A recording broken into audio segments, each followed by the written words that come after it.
Did you see a bug? No, don't eat the bug. Jax. No, come here. Hello and welcome back. I am outside and I have my pups, so I apologize in advance if they bark or try to eat bees, apparently.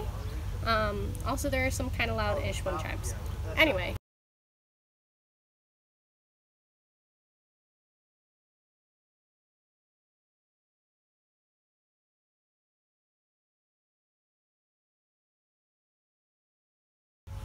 This week I'm really excited to talk about my Twitter friend Sareth Bafi Bowden's ebook, To Hell and Back for You. It's available on Amazon Prime, Kindle Unlimited, which is a little bit different for me because I typically tend to prefer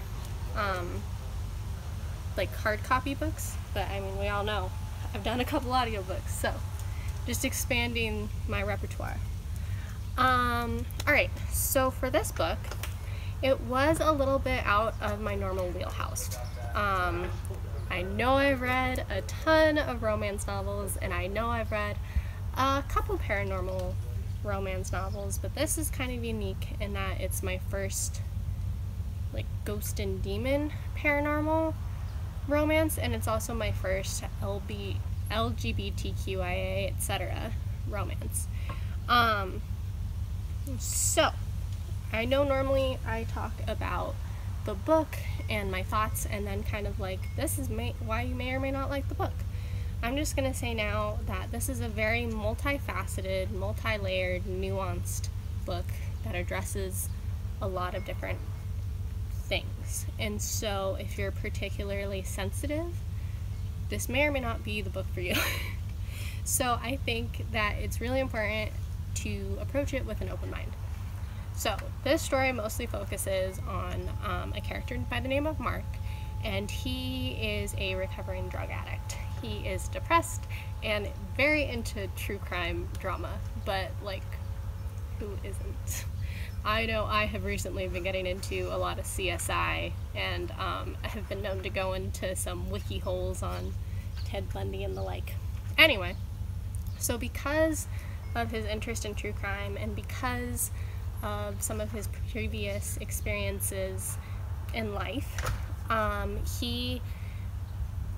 also previous interest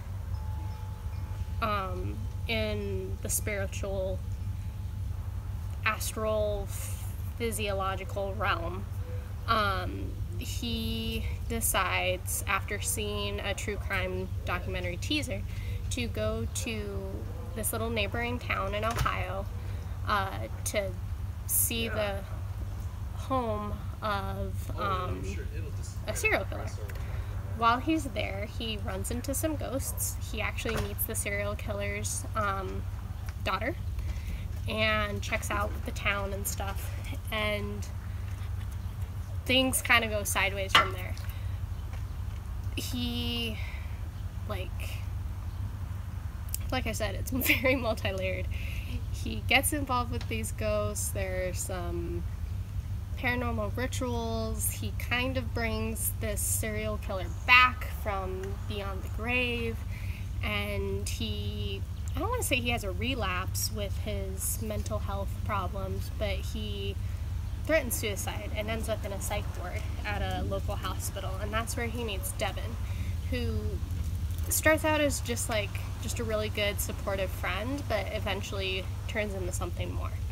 And so this whole story is kind of Mark exploring love after loss, but it's also a little bit more than that. It's obviously there are the paranormal fighting, ghost busting shenanigans, and I feel like that's almost making light of it, but I feel like, I mean, it does get a little bit dark. It's not like Chilling Adventures of Sabrina Hail Satan dark, but like there are demons, and there is an extended period of hell. Honestly, for me, Bowden's version of hell kind of reminded me a little bit of the Netflix show Lucifer, with Tom Ellis. Love that show, by the way. Where, like, it's not as scary necessarily as we see it depicted in a lot of other media. But I mean, it's definitely not like a walk in the park either. It's not the Good Place where hell is actually not that bad. And you know, like, kind of along with that, I wish that we would have seen some more of those characters. Like, in a couple of Mark's many trips down to hell, he meets this demon by the name of Spike.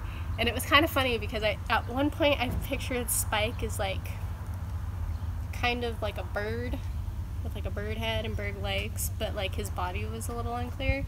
And then at one point I saw him as kind of like, I don't know, like a fuzzy shadow with like little red eyes. So it was really interesting because I think even though Bowden's very descriptive, he definitely still leaves room for the imagination to take over in terms of the details of what hell looks like, or like the details of some of the characters. As for the storyline and the plot, like, I think it was pretty well thought out. There were a couple of slightly confusing parts for me, just because, well, and it's not even like it was that confusing. It was just my missing the transition as a reader. You know, when you're just like so into the story that every now and then your mind kind of wanders a little bit, and then you're like, wait, what happened? And you have to reread it. And that happened to me a little bit at the end, because it's kind of one of those like, but what if the character turned left instead of right situations where there's that alternate ending. And honestly, I think that was really well done. It was really entertaining, and I didn't see it coming. I don't know if I have a preference on the ending. Overall, though, I really did like the book. I thought it was really interesting. Like I said, it's very new to me, both in terms of the demons and in terms of the particular type of romance. But I think it's important because even if you are a little bit sensitive, I think it's important to step out of your bubble. And even if you're not sensitive, I think it's important to step out of your bubble. So, in terms of the sensitive parts, because it's so layered and nuanced, like, there are some heavy topics. Like, he's a recovering alcoholic, or not alcoholic, drug user. He attempts suicide. There's an OD. There's like all of these mental health issues, and then there's also the paranormal, like, demon issues. So if you're just like, Jesus, you might have an issue with this book. Also, just like kind of swearing. There's a decent amount of swearing. I can handle F-bombs. C words are a little bit hard for me, and there were some of those.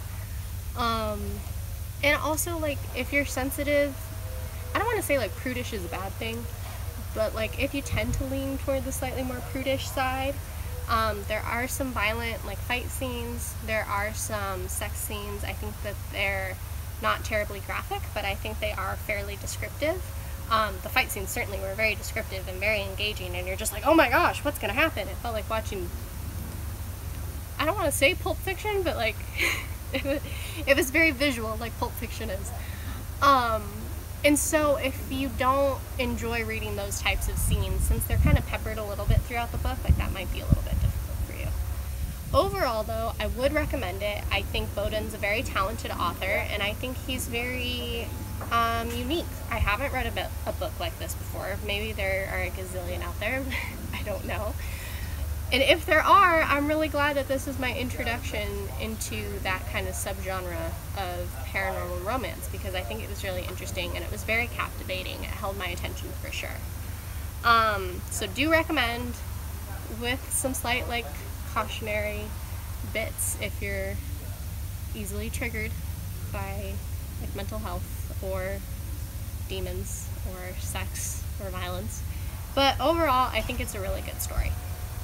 As for my next book, I have another Twitter friend who asked me to take a look at their book. It's D.T. Morehouse. Oh no! It's D.T. Morehouse's Purple Shadows. I'm really excited to take a look at this book. It looks like it's the first of a series, so who knows? Maybe I'll come back and read some of the other ones later. Anyway, that's all I've got for right now. Thank you so much. Be sure to check out those authors. I'll include their Twitter handles down below, and thanks so much.